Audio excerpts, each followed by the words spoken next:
So Millie Zantow, you've read a bit about her. I'll just read one of my one-line comment in the bio. With tenacity and enthusiasm, Millie Zantow helped launch the recycling revolution in Wisconsin and in the nation. She helped invent the recycling triangle, at least the numbers that went in it, as a system that's now used globally to identify different plastics and to promote recycling throughout the world. She also helped with the 1990 Wisconsin recycling law, which was deemed the best in the nation at that time.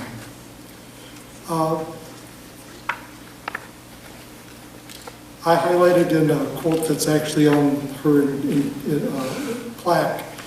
She and her legacy continue every day as citizens recycle their daily waste, as teachers in schools teach the 3 R's of reduce, reuse, and recycle.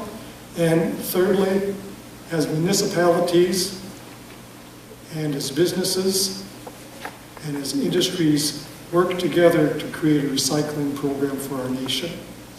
So every time we use something, we have to recognize that it really helped us to use those resources again. Oftentimes our field is always searching for new resources, raw resources, and oftentimes we don't look back and realize the resources are already in our pocket. Just reuse them and you can protect nature far better. With that, I'd like to recognize Jesse Haney and Elise Mosier for submitting the nomination materials. Jesse isn't here, I don't think, but Elise is, and she's also produced a... Is Jesse here by chance? Oh, I'm sorry. Okay, thank you very much for coming. Elise Mosier wrote this book, What Millie Did, a children's version of that great legacy. So another example of what I would call great environmental education, moving forward the importance of recycling and conservation. We have John Reindl, who had worked with Millie. He's the former DNR recycling coordinator for Wisconsin and also was the Dane County recycling manager. Liz Neville was a friend of Millie, worked with her in the Sauk County Recycling Center and also worked with UW Extension in Sauk County. And Jude Stevens, the daughter-in-law of Millie, she will speak just for a few minutes about the family of Millie Zantow. I can get the three of you to come up quickly, and I think I know them well enough that I'm just going to say, John, you know the drill, we have to get out of here. I brought my own timer too. Thank you. Well, thank you very much for this honor to induct Millie Zantow. I also appreciate the great size of the crowd here. I was here back in 1983 helping to induct John Muir, and the crowd is much larger today than it was some 34 years ago. Millie's perhaps a really unusual choice to be inducted in the Wisconsin Conservation Hall of Fame. She didn't deal with plants. She didn't deal with animals. She protected no wild lands or wild waters or waters of the world.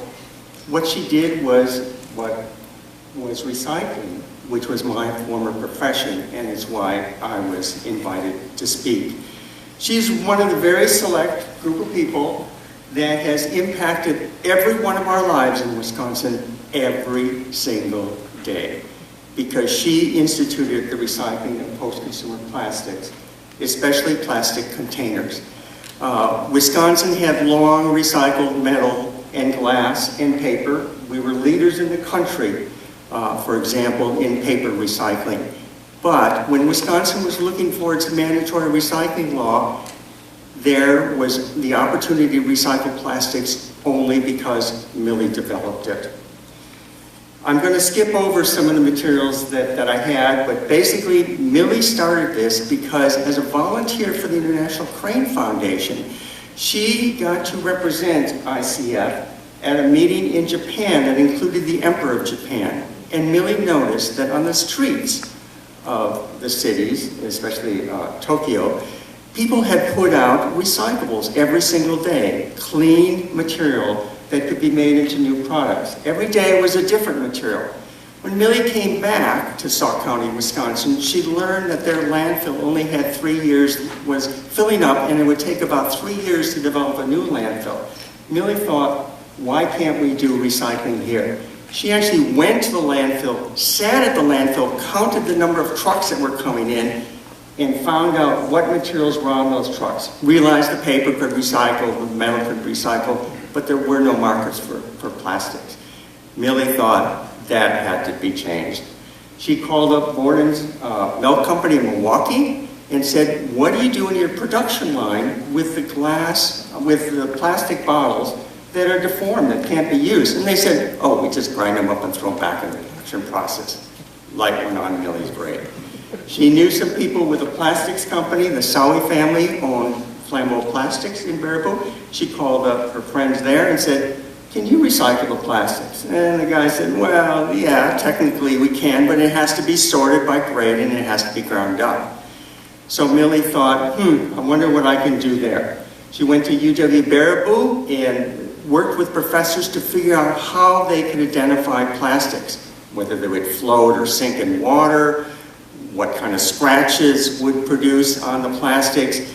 And one of the tests was a burn test. You take a little bit of plastics, burn it, see what was coming off of it, what it smelled like, and therefore identified it. She then convinced a friend of hers, Jenny Ells, to cash in her life insurance policy along with Millie doing the same thing. It wasn't much, $5,000 in those days, but it was enough to go and buy an industrial grinder. And she and Jenny took a pickup truck to get that grinder. In the book, it talks about the workers at the factory laughing at these two grandma-type people taking an industrial grinder back to who knows where in Sauk County. But Millie persisted, and I met her when I worked for the University of Wisconsin Extension. My job was basically to take the information from the university professors and extend the boundaries of the university to the boundaries of the state. Millie was very persistent. Millie was very gentle. She reminded me of my mother. She was also very persistent. And she let me volunteer with her in sorting the plastics. I learned so much more from her than I learned from anybody else. And with her mentorship, I learned information that I could add to what the faculty knew to take to the people throughout the state of Wisconsin. Now, why is Millie in the Conservation Hall of Fame? Because recycling conserves. Millie was most concerned about conserving the landfill. But we in the recycling field, years later, realized, well, that was a great educational tool. The real benefit of recycling is not only conserving resources, but the energy and the pollution involved in extracting the resources and manufacturing the product. And for example, 10 years after Millie started, the amount of plastics recycling was, post-consumer plastics, was 500,000 tons, basically because Millie had got this going. 2 years ago, the quantity was up to 3.5 million tons, so a 7-fold increase. One of the studies has shown that for every ton of plastics recycled, you save the energy equivalent in 1,000 to 2,000 gallons of gasoline. So the plastics recycled a few years ago was equal to 3.5 to 7 billion gallons of gasoline energy. That's the conservation that Millie helped do. In addition, there was an article in the Washington Post just this week that there were 300 billion pieces of plastic scrap in the Arctic Ocean. Recycling is a means to keep the plastic out of the environment and to prevent those things from happening. Millie is a true example of what Margaret Mead said many years ago, that it is truly a small, dedicated group of people who can change the world. This is what Millie really is nominated for the Wisconsin Conservation Hall of Fame doing, conserving the resources that protect the environment. I want to add to what Joe said about this book. This book is an excellent publication by Elise Mosier. It really captures the spirit of Millie, and I highly recommend it. But at this time, I'm going to turn it over to Liz Nevers. Thank you.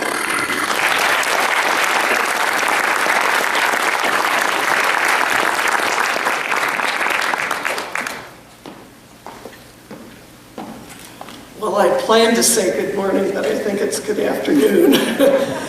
It is my privilege to introduce you to a truly extraordinary woman, Millie Zantow. As John mentioned, to help solve a local solid waste problem, Millie pioneered post-consumer plastics recycling and ended up having a worldwide impact. You all know on plastics containers now, you turn it over and there's that number 1 through 7. Millie developed that identification number. But more importantly, she got the plastics container manufacturers, the plastic industry, government officials and agencies, including EPA and the municipal solid waste community, to believe that post-consumer plastics could be collected, sorted, and processed into a marketable, recycled feedstock. And unlike most of your inductees, Millie did not have a PhD. Millie did not even have a college degree. She did not belong, she was not a staff member of a government agency. She was not a member of industry. She was what I think Wisconsin has often done best, a citizen activist who saw a problem and moved forward, was the visionary who could see a way to do it and pulled the rest of us along with her. She was truly a unique person. But before I talk further about my relationship with Millie, I want to introduce you all to Millie and to her partner, Jenny L., via video done in 2009 by then environmental grad student Lise Stark from the Gaylord Nelson Institute.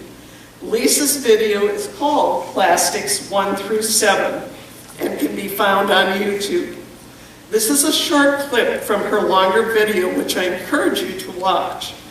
Millie is the silver-haired woman with glasses, so let's look at that video.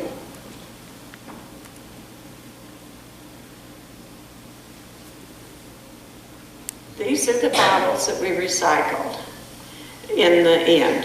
I don't really remember how we got, I mean, you had the idea, but I don't remember exactly when you brought it up to me. Well, I think one of the evenings when you and John, when he and Woody were working on their still.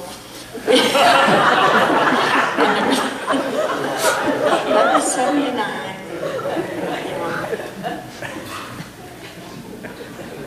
We were both so busy.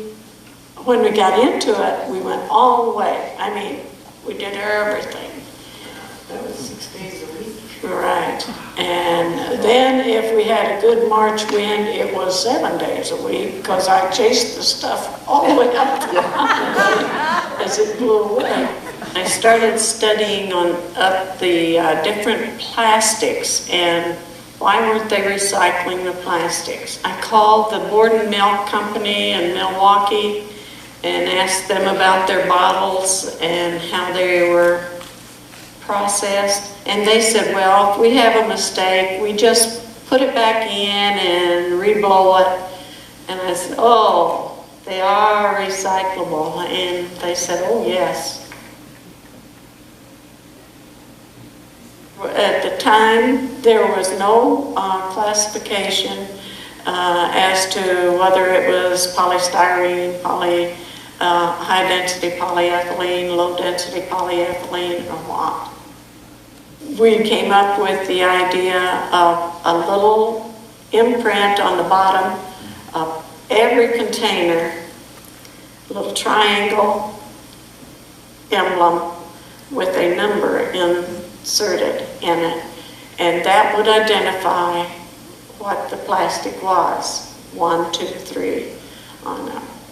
And so I was real happy when that went through, and nowadays everybody can see that.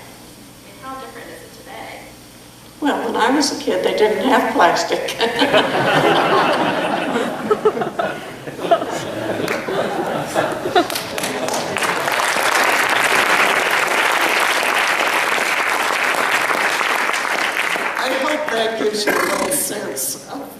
Millie was like. And as I said, she was a remarkable woman. Now she is known for her pioneering work in plastics recycling. But before that, she was active in the field of endangered species conservation.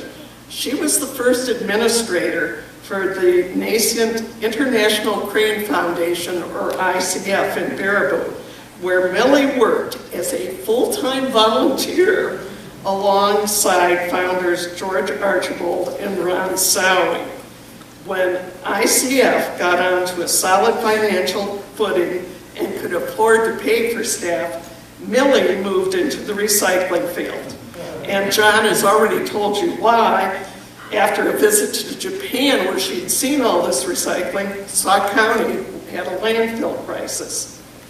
So, but the first time I met Millie was when she walked into a service club I belonged to in Baraboo, carrying 2 plastic bags full of garbage. So you've got this service club full of women sitting there, and a woman with garbage.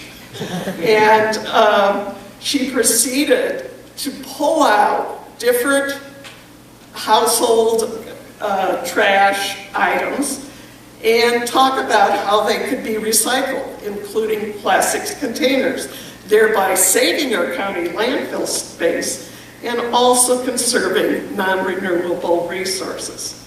After her presentation, several of us were so inspired by what Millie had talked about that we got together and said, we've got to help this woman.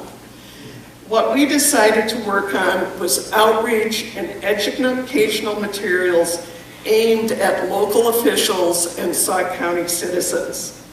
To this end, we developed a slideshow called Solid Waste Issues in Sauk County and highlighted the role that recycling could play in handling our municipal solid waste. Now, this was in pre-PowerPoint days. So we had to use 35 millimeters film, write out on poster board our script and photograph it, to make the text slides, and put together several slide carousels. Some of you may remember those devices, with a companion script for use in schools, libraries, and more importantly, local government meetings. Several of us started giving that presentation to help Millie out, including myself. And as John mentioned, I soon had the opportunity to volunteer down at Easy Recycling, the recycling facility Jenny and she had started. And I learned how to sort plastics. I scraped up labels off of milk jugs, which we had to do at the beginning.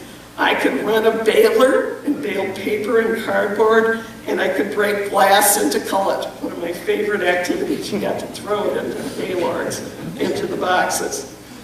Although Millie's greatest legacy is how she developed post-consumer plastics recycling, Easy Recycling handled all types of recyclables, including glass, aluminum, metal, newspaper, and cardboard, and eventually served small communities and the larger cities in all of Sauk County. Within a year after meeting Millie, a group of us had formed a grassroots organization to encourage the development of local recycling programs. And our focus was primarily on local government officials. I was the chair and of course worked closely with Millie. We talked to the Solid Waste Committee of the county board, worked with the county landfill manager, worked with town boards and city councils, and even sponsored workshops for waste haulers, your local garbage truck guys. For years, Millie and I traveled around the county and the state giving presentations on the benefits of recycling. Within 2 years, that grassroots group evolved into a 501c3 called Wisconsin Intercounty Nonprofit Recycling, or WINR, which took over the actual processing operation at Easy Recycling. And we hired staff, we got grants, we did fundraisers. When I decided to enter graduate school at the Institute for Environmental Studies, now called the Gaylord Nelson Institute, in 1987, I decided I was going to get a master's degree in garbage. All because of Millie. And I have my master's in land resources, like Christine, Dr. Thompson here, in Thomas, in solid waste and recycling. And as part of my master's thesis research on post-consumer polystyrene recycling, I did part of my research at the old Easy Recycling plant, now known as Winter. John has already told you that you can learn even more about Millie and how she did it in this book, and I certainly encourage you to read it. For me, Millie was an inspiration. She was a mentor and a true pioneer. She was also one of the most amazing people I've ever known or worked with. Visionary, yet with a common touch. Hardworking, modest, amazingly persistent, or as she liked to say, Oklahoma bulldog stubborn, and a truly kind and good person. She could inspire others with her vision, and she also mobilized citizens, government officials, and industry leaders.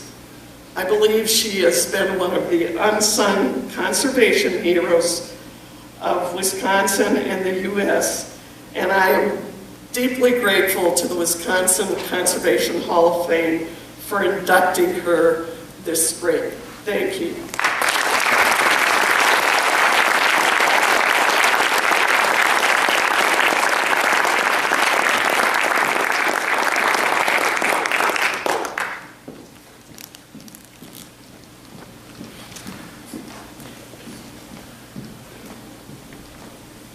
Good morning, I'm Jane Stevens, and I do know that all of you have lunch on your mind, or the bathroom. So I'm going to keep my remarks short.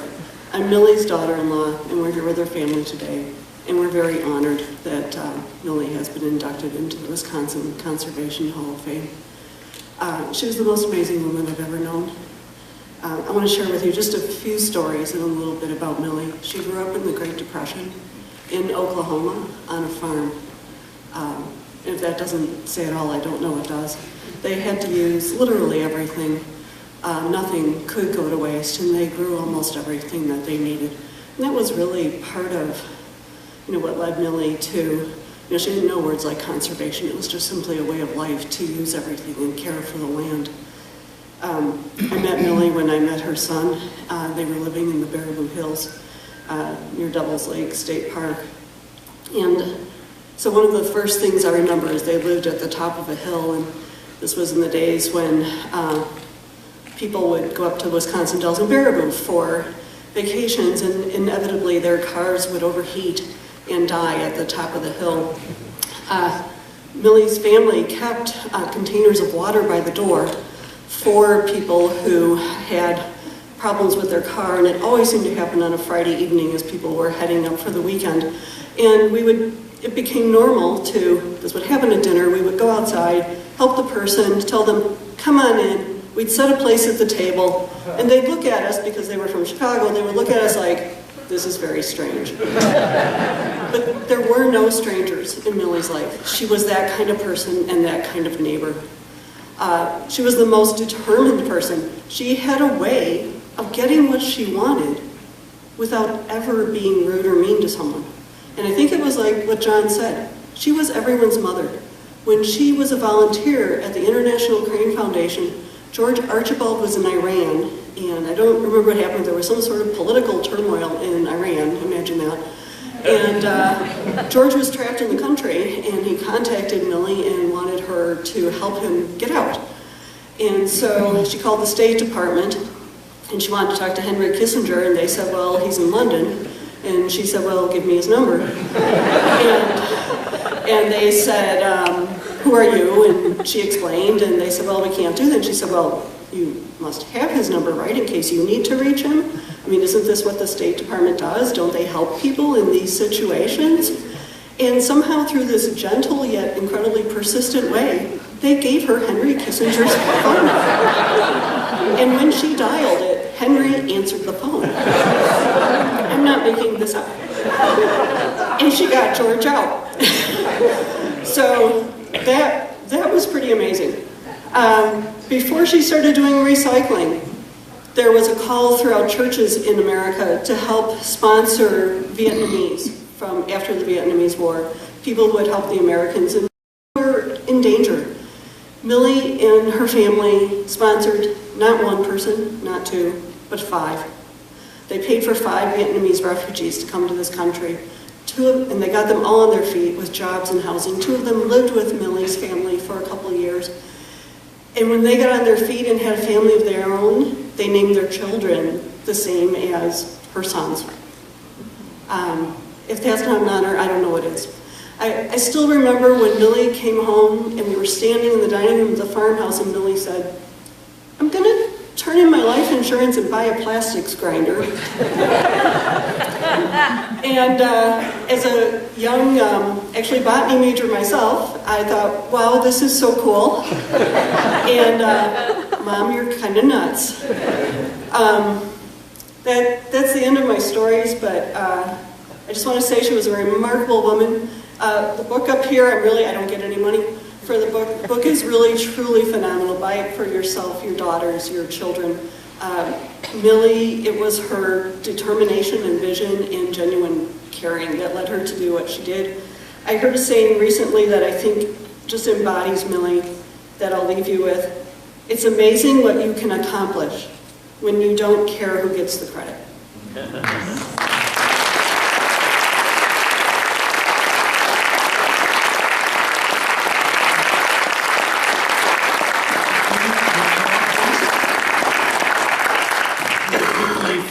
This induction, and then we do have people with instruments wanting to make a lot of noise in here, so we have to get out of here soon.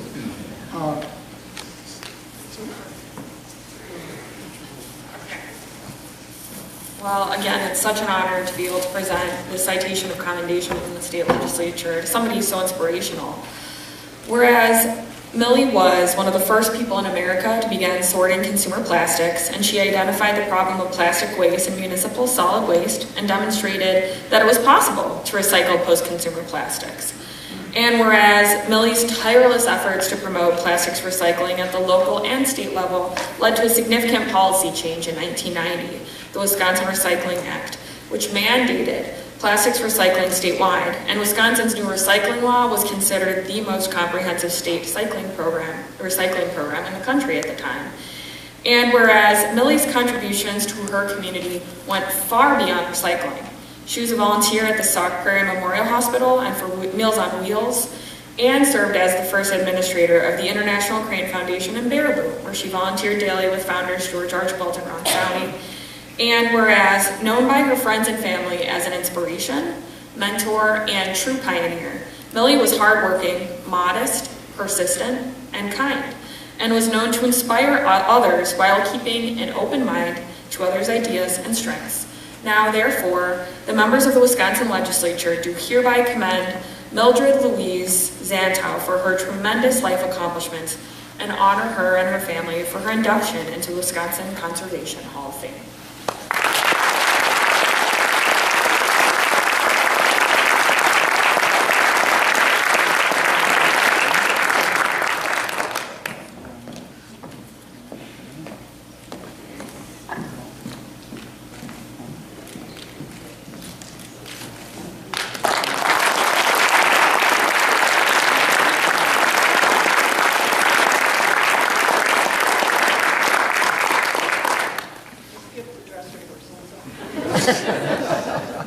So, also we have a replica of that for your family. Thank you. Sure, with Woody. That's beautiful. Thank you again. Thank you.